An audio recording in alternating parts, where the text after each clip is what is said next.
report of commissions, boards, and committees. Tonight we're going to receive the annual report from the Community Preparedness Committee. Malcolm. Oh, and the newest member. I was going to say our newest member, but I think you've been sitting in the meetings quite a while. Right, Malcolm?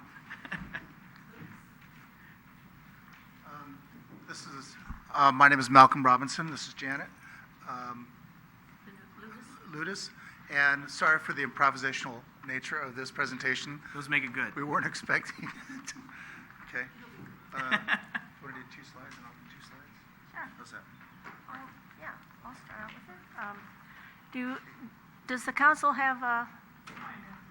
Oh, I'm short. And I should be able to do this since I talk on the radio. Does the council have copies of this report? So you can refer to it?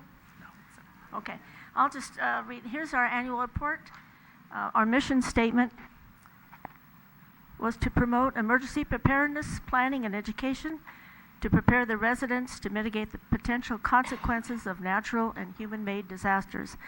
And I think we found with the earthquake and then the pipeline explosion, there's a definite need for emergency preparedness and get all of the citizens up and running and taking care of themselves. So that's our mission statement. I'm the newest member.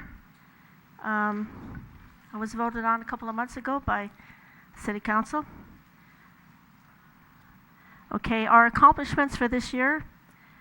We've done this additional staff training on SMC Alert. We continue to promote community preparedness CERT and CERT at city and county events. And those include the annual Posey Parade and Day at the Park, the Police Day at the Shops at Tanforan, the annual San Mateo County Preparedness Day, and San Bruno Fire Department Open House. And those are pretty well attended.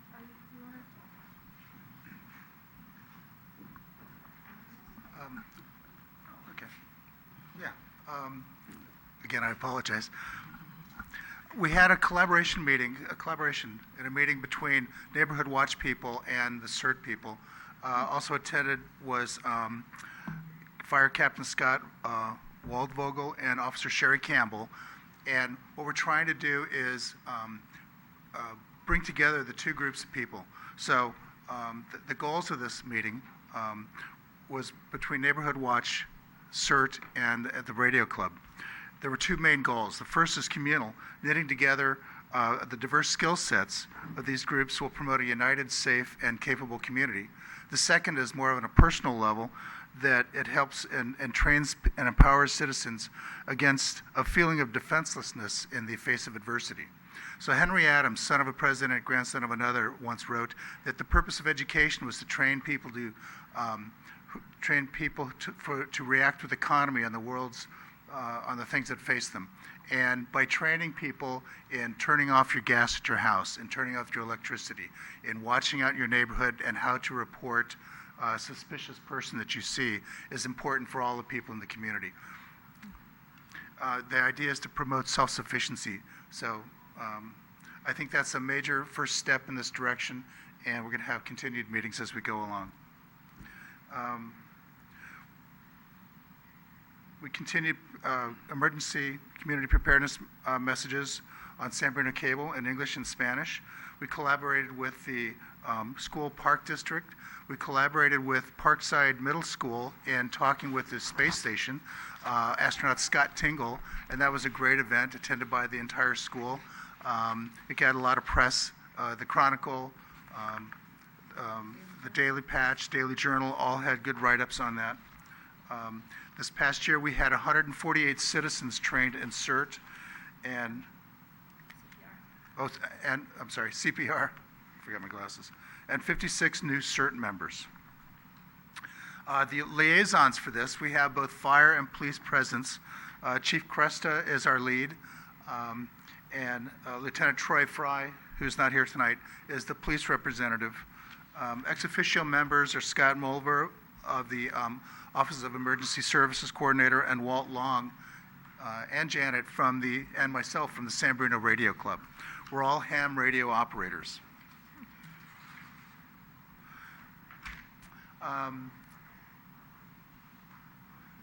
This is we have some photos of the events that we attended last year.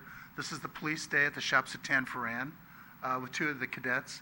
Dean is in this picture. Unfortunately, she's leaving our committee with time commitments. It was always hard for her to get to that 6:30 meeting, so we're losing her, unfortunately. This is Walt and Janet on the left at the Posey Parade, representing both CERT and the Radio Club. And on the right, this is a CERT table handing out leaflets and signing up people for the CERT class at the concerts in the park. This is the 13th annual emergency preparedness event that was held at the county fair. This is the last one for a while. As you can see, there were hundreds of people filing through. The tables in the background are CERTs from different cities. A lot of them have good citizen participation in them. We had a couple of fire cadets at there, all handing out literature for preparedness of different degrees. A lot of them are FEMA things.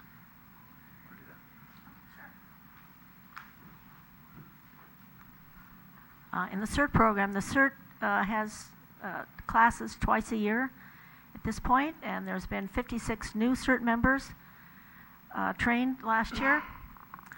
They cover, I'm sure you all know what CERT is, but they cover disaster awareness, disaster skills, triage, first aid, medical skills, light search and rescue, disaster psychology, and we use the ICS system to organize and manage resources and to figure out where we're going to put our manpower and so forth.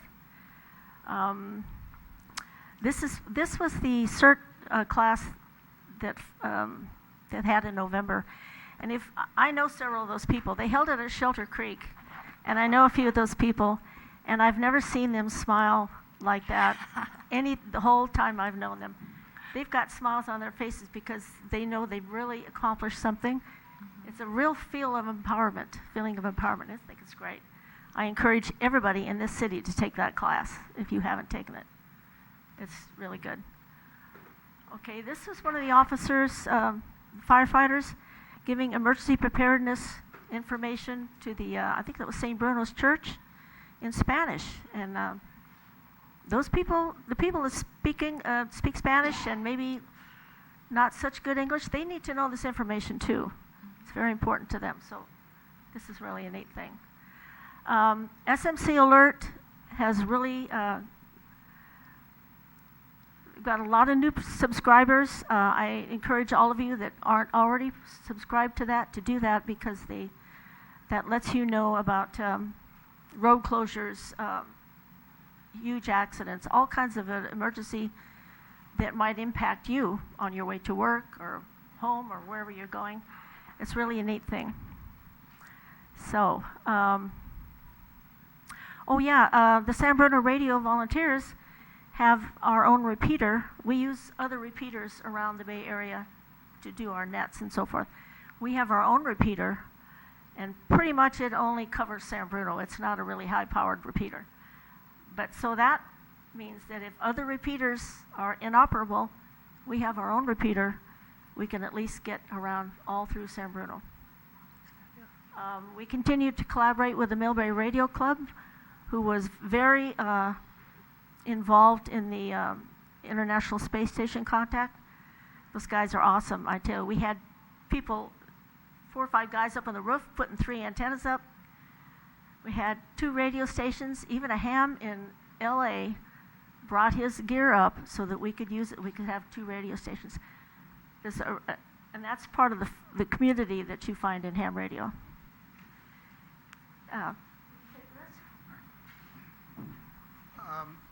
We also collaborated with the Pacifica CERT and Radio Club. We had a training session on Saturday and practice message relays. Okay.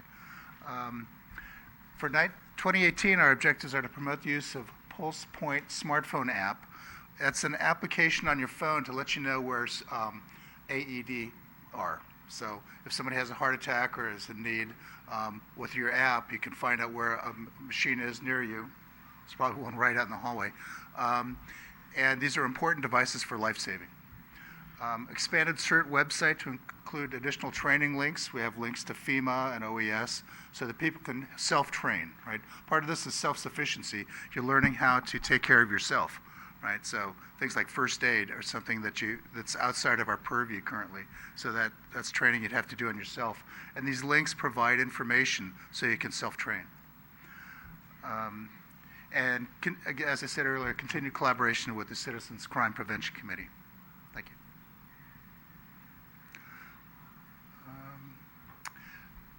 Additional objectives are to promote the use of SMC Alerts. Does everybody have SMC Alerts on their phones? Have you signed up? Everybody? Okay. You find out about those road closures. Collaborate with Neighborhood Watch and expand CERT. To promote preparedness at events such as Concerts in the Park, Community Day, and apparently there will be a separate emergency preparedness event. You saw the picture at the county fair. They want to move it to a separate event and not part of the county fair. So we'll see how that works out this November or this fall sometime. Okay, do you have any questions? Any questions or comments from council? I was just going to say thank you for the presentation. I have to agree wholeheartely. I think the CERT program's excellent. If you haven't been CERT certified, I think I highly encourage everybody to do that.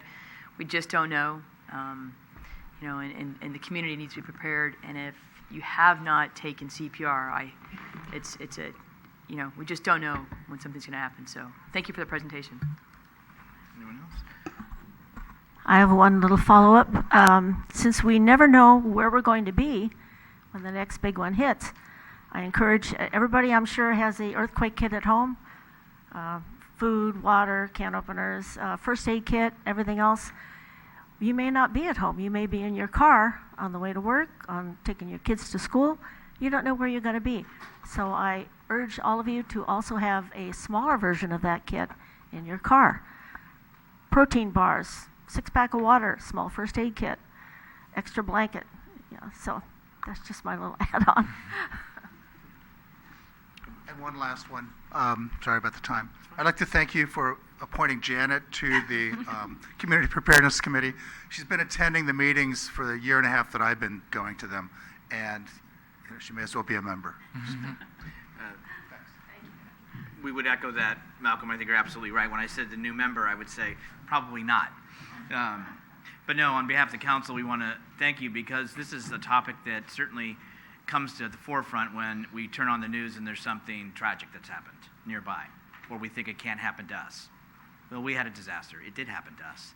So we don't know what tomorrow may bring, but to prepare today for what may lie ahead is probably smart. Hard to keep instilled on folks because we're reactionary at times to things. But I appreciate all that you do to keep it on our forefront and to keep the community engaged. So thank you.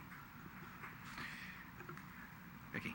Item 8, public comment on items not on the agenda. It is the council's policy to refer matters raised in this forum to staff for investigation and/or action where appropriate.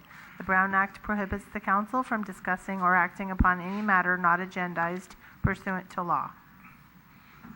Any speaker cards, Vicki? Anyone from the audience wishing to speak? Items not on the agenda? Okay, why don't we go to conduct of business, please? Oh, I'm sorry. I apologize.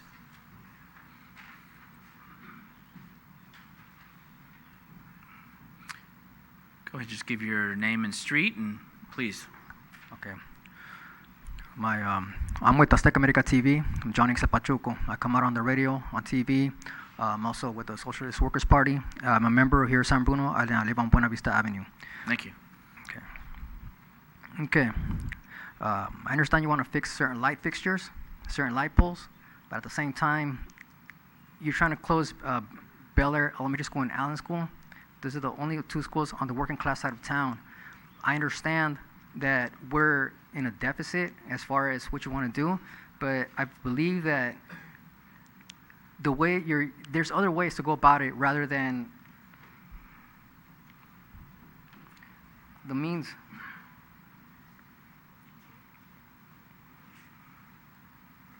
Okay, and at the same time, you want to raise the salaries for certain council members when at the same time, yeah, we understand that you deserve it, but at the same time, it's more like income inequality here in this town has been increasing, where there's more homeless, there's a lot more people sleeping in the streets, there's a lot more, there's more crime, and it's like, how is it that you would want, I understand you're deserving, but you're already really like more paid than a lot of people, the residents here in town already as it is. You know, it's more of, we understand that it's a tough responsibility to manage a city, to manage a town, politics, and the political economy behind that. At the same time, it's more of how is it, where's the morality behind the increase, and at the same time the deficit? You understand what I'm saying? And trying to figure out where the costs to these light poles are going to come from, when at the same time you're trying to cut costs from schools that our working class out of town really, really needs. You know, we need better teachers at those schools. At the same time, within the working class, subcultures are formed. A lot of times, that side of town needs a lot more attention, not just for graffiti cleanups, but we need more extracurricular activities for our kids there. We need more events such as like the circuses that we had with the Chilindrina from Jalisco. We need more things like that, you know, I mean, that tailor to the things that are going on our side of town. I come, you know, like I said, I grew up on Buena Vista Avenue, and what I see there is a lot of shops are going out of businesses. We see a lot of, you know, like tow truck companies, you know, going out of businesses and things like that. And I understand that you know, you guys aren't having, you know, that it's really hard to pick up, you know, like that's out of your area, because you guys don't have nothing to do with the marketing aspect of any of those things. But at the same time, when it comes to the gentrification aspect, it's like, why encourage it? Why encourage the closing of things on that side of town, when we understand you want to attract more techies, Google and things like that, but at the same time, it's at our expense. And a lot of times, when things like that happen, such as like they happen in Redwood City, the residents have nowhere to go, and sometimes they resort to homelessness, drugs, and sometimes even crime. You know, their parents, you know, or families are forced to, you know, move out of town and things like that. But a lot of times they have nowhere to go. Johnny Zapachuco, Azteca America TV. Thank you everybody for listening to me. Thank you for coming and your comments. So much I want to say, but it just I bunched up so much in so little time. That's I'm fine. Sorry if it came out like a casserole into. No. My apologies. That's fine. You did great. And usually this is your time. The only thing I do want to just, and I said this earlier, is just to reiterate that council members have not, these council members, a raise for the mayor, and that has been a decade or more, which is, there are certain processes and protocols. And I can tell you, we don't make what they make in San Francisco. The mayor or the supervisors, just as a FYI, we probably make about $5,000 a year, but more, and that's not the issue. But I also want to be really clear about the schools. You talked about the closures, and I understand, you know, being someone who's lived here my whole life, it is a challenging time. Yes. The school district. We do not oversee the school district. We do not approve their budget. We do not give the increases to their teachers. So that is done through the San Bernardino Park School District. So I just wanted to let you know. Yes, with regards to that school, with those schools, what the issue is, it's the only 2 schools on that side of town, on the working class side of town, and so that's my only argument when it comes to that. Yeah, and understand, I just wanted you to understand that it's the school district, and El Crystal is the one school that they are closing, which is over here, okay. And then they have considered and voted for Rollingwood. So, okay. Just as an FYI. Okay. I'm sorry. Did you want to say? Okay. And I'm sorry because usually I won't talk during your time, but thank you for being here. Thank you for your comments. Anybody else from the public? Okay. Conduct of business?